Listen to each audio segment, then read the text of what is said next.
Another one is, how long will my renovation take? So renovation is a huge spectrum, and it's very hard to define that, but I'm going to try to help you as much as possible here.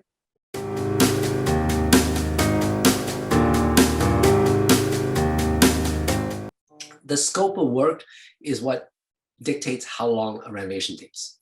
When the project can be started will affect that. For instance, if you are doing let's say you're raising the ceiling in the second floor, and that means you have to rip off the roof so that we can build the walls taller, right? From 8 feet to 9 feet. Well, you're not going to rip out the roof in October or November when it's raining.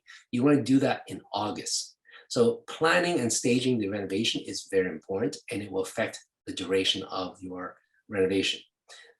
Scope of work, like I said, right? If you're doing one bathroom renovation, easy. If you're doing whole home finishes, gutting it, or even moving structural walls, that's gonna be much longer. And then another factor that people don't understand is if you stay in the house, it will take longer. I actually have a separate slide for this, which I'll dive into.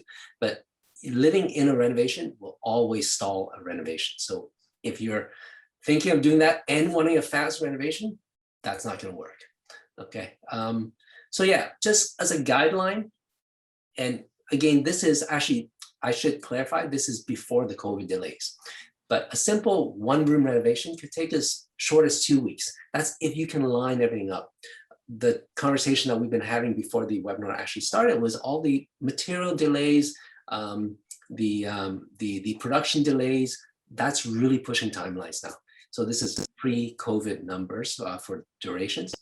And if you're doing a complete home renovation, that could be a year. You know, we did a huge transformational renovation in Shaughnessy, and that was 2 years. So a lot of that, and this is just construction because permits also affect it.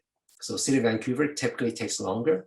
Burnaby is also starting to take longer. Richmond's fairly fast, so the permits will affect that also. But I wanted to give you a quick timeline and a guideline.